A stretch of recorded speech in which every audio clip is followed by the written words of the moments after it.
Bismillahirrahmanirrahim. Assalamualaikum warahmatullahi wabarakatuh. Apa kabar anak-anakku semua? Mudah-mudahan kalian senantiasa dalam keadaan sehat walafiat. Bertemu lagi dengan Bapak. Hari ini Bapak akan menyampaikan materi tentang pendidikan agama Islam yang berkaitan dengan kecintaan kita kepada Nabi dan Rasul. Atau dalam buku di bab pelajaran kelima, Aku Cinta Nabi dan Rasul. Pada kesempatan kali ini paling tidak ada beberapa nabi yang akan dibahas di bab ini. Satu ada Nabi Ayub, nanti ada Zulkifli, nanti ada Musa dan Harun. Nabi Ayub dan Nabi Zulkifli punya ikatan nasab. Kemudian Nabi Musa dan Harun pun menjadi sosok nabi yang bersaudara. Hari ini kita akan membahas diawali dengan kisah Nabi Ayub. Nabi Ayub adalah sosok nabi yang sangat mulia dan memiliki kesabaran yang amat sangat besar dan luar biasa. Bapak yakin kalian pernah mendengar jika dahulu Nabi Ayub pernah mengalami cobaan yang sangat berat. Di antara cobaannya yaitu pertama, Nabi Ayub jatuh miskin. Kekayaannya yang berlimpah ruah. Jadi dalam sebuah catatan diceritakan bahwasanya Nabi Ayub adalah sosok yang amat sangat kaya raya. Luas lahan pertaniannya, banyak hewan yang diternakannya, tidak hanya ayam, kambing, dan unta, tapi beberapa hewan yang lain yang mungkin buat kita tidak mungkin. Seperti kuda, kita jarang orang di dunia ini punya peternakan kuda yang sangat banyak. Bahkan Nabi Ayub punya hewan-hewan yang lainnya, yang sekali lagi buat manusia sekarang itu adalah hal yang mustahil untuk dipelihara. Selain punya peternakan dan pertanian, hartanya pun berlimpah. Seperti halnya nabi-nabi yang terdahulu, Nabi Ayub termasuk sosok nabi yang murah hati, senang berbagi. Beliau berkata, lebih baik menjadi orang kaya yang suka berbagi, orang miskin yang berbagi, daripada orang kaya yang kikir atau pelit. Hingga suatu hari, seorang nabi tak lepas dari ujian besar, datanglah setan, iblis yang menggoda Nabi Ayub. Dengan terlebih dahulu sang iblis meminta izin kepada Allah untuk menggoda Nabi Ayub.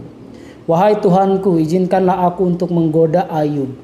Aku ingin tahu seberapa besar keimanan dia kepadamu. Sambil tersenyum, Allah berkata kepada iblis, ya silakan, aku izinkan kau menggoda seluruh bagian dari Ayub, kecuali satu tempat yang tidak akan pernah kamu bisa untuk menggodanya, yaitu hatinya Nabi Ayub. Akhirnya setan pun turun ke bumi menggoda Nabi Ayub. Banyak godaan yang diberikan, diantaranya adalah harta kekayaan yang begitu melimpah itu hilang. Dimulai dari tanah pertaniannya yang tiba-tiba kering kerontang dan terbakar habis. Kemudian dibarengi dengan hewan ternaknya tiba-tiba mati dan tidak ada satupun yang tersisa. Berikutnya Nabi Ayub masih dalam keadaan sabar tuh. Nabi Ayub tidak putus asa. Dilanjutkan lagi, disambung lagi dengan cobaan berikutnya. Gempa bumi yang menghancurkan istana, rumah, dan harta-hartanya hilang. Kemudian setelah itu Nabi Ayub kehilangan apa? Istri-istrinya pun meninggalkan Nabi Ayub. Kecuali satu, Rahimah, istri Nabi Ayub yang setia. Sampai anaknya pun meninggal dunia. Terbayangkan? Harta melimpah hilang. Ketika sudah jatuh miskin, istrinya pergi. Anaknya meninggal. Tertinggallah sisa satu orang istri. Dari situlah kemudian Nabi Ayub masih kuat keimanannya. Masih berpegang teguh keimanannya kepada Allah. Bahkan setiap punya sedikit harta, ia berbagi dengan yang lain. Hingga suatu hari Allah kasih ujian yang besar lagi tuh untuk Nabi Ayub. Berupa penyakit yang menggerogoti tubuhnya. Dari mulai gatal sedikit, kemudian menjadi koreng, menjadi luka yang besar, kemudian dibarengi dengan ulat atau belatung yang menghinggapi tubuhnya. Tapi Nabi Ayub dengan istrinya pantang menyerah, tidak putus asa. Hingga akhirnya apa? Masyarakat kampung takut terkena atau tertular penyakit yang dirasakan oleh Nabi Ayub. Hingga akhirnya Nabi Ayub pun diungsikan ke sebuah pinggiran kampung, hampir mendekati hutan. Di situ Nabi Ayub dibuatkan gubuk sederhana. Kalau cerita sekarang, maka Nabi Ayub dikarantina. Tadi kalau sekarang lagi rame corona, takut tertular, yang terkena penyakit corona harus dikarantina, maka ini sudah terjadi pada masa beliau Nabi Ayub. Setiap yang sakit dikarantina agar yang sakit tidak menularkan penyakitnya atau penyakitnya tidak menular kepada yang lain. Di tempat karantina tersebut Nabi Ayub terus memuji Allah, menyembah Allah, beriman kepada Allah, bahkan keimanannya semakin kuat. Setan semakin ngamuk, semakin kesal hingga akhirnya ia pun putus asa. Bayangkan sama kamu Nabi Ayub dalam keadaan sakit seperti itu, yang ketika ulat yang menempel di tubuhnya itu dibuang, maka akan ada lagi. Dibuang, ada lagi, gatalnya luar biasa. Dari awal digaruk, tidak hilang sakitnya, Nabi Ayub bersender ke kayu atau tiang rumah, digaruk, masih tidak hilang. Nabi Ayub mengambil batang kayu, digaruk, masih tidak hilang. Akhirnya lecet-lecet, nambah besar penyakitnya. Kurang lebih selama 7 tahun Nabi Ayub mengalami rasa sakit seperti itu. Tapi di sana juga kesetiaan Nabi Ayub kepada Allah, ketakwaan Nabi Ayub kepada Allah tidak pernah hilang.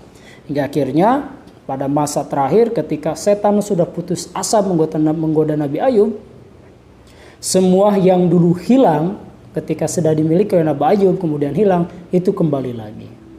Nabi Ayub kembali sehat, penyakitnya sembuh. Kemudian setelah itu Nabi Ayub yang memang dari dulu giat bekerja, tidak pernah bermalas-malasan, bekerja lagi. Hingga akhirnya apa? Peternakannya mulai berkembang, pertaniannya mulai maju, hartanya kembali terkumpul, dan akhirnya suatu hari pun Nabi Ayub dikaruniai seorang anak yang luar biasa. Yang kelak menjadi seorang nabi juga, yang bernama Bashar bin Ayub. Konon dalam sebuah cerita berkelanjutan, Bashar bin Ayub, penerus Nabi Ayub, itu kelak menjadi seorang raja. Kenapa? Nah, ada 3 alasan atau 3 syarat yang menyebabkan Bashar bin Ayub menjadi seorang raja. Nanti ini tugas buat kalian ya. Nanti tugas hari ini berarti mencari satu diantaranya. Sebutkan 3 syarat yang bisa dilakukan, yang mampu dilakukan oleh Bashar bin Ayub sehingga Bashar bin Ayub menjadi seorang raja. Karena dari 3 syarat itu, kemudian ia mendapatkan gelar Zulkifli.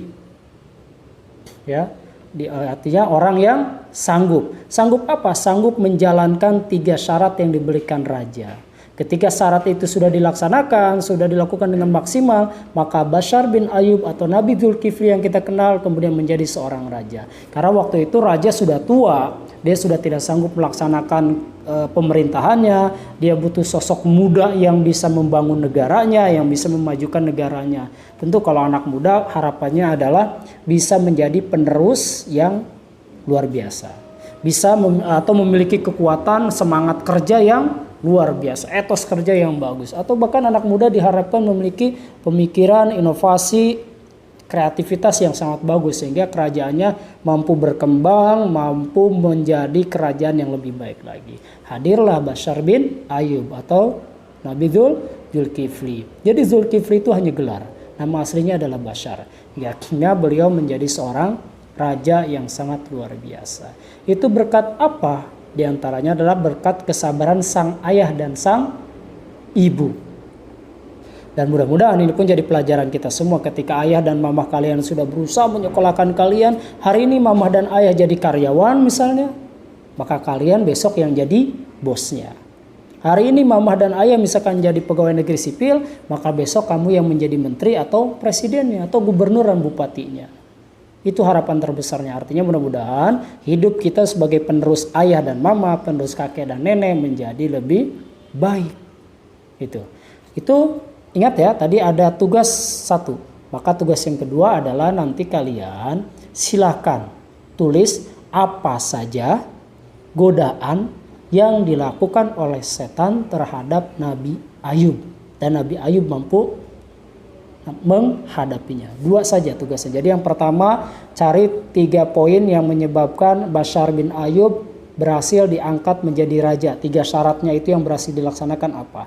Yang kedua, kalian tulis apa saja godaan atau ujian yang Allah berikan melalui setan untuk menggoda Nabi Ayub, dan Nabi Ayub berhasil melaksanakannya. 2 pertanyaan itu aja, 2 tugas itu aja yang perlu kalian lakukan.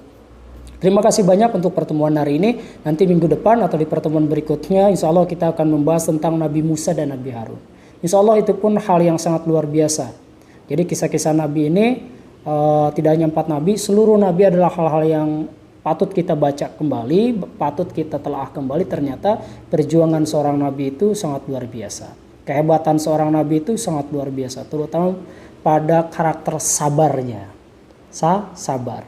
Terima kasih banyak, sekali lagi kita tutup dengan hamdalah. Alhamdulillahirabbil alamin. Wabillahi taufiq wa hidayah. Assalamualaikum warahmatullahi wabarakatuh.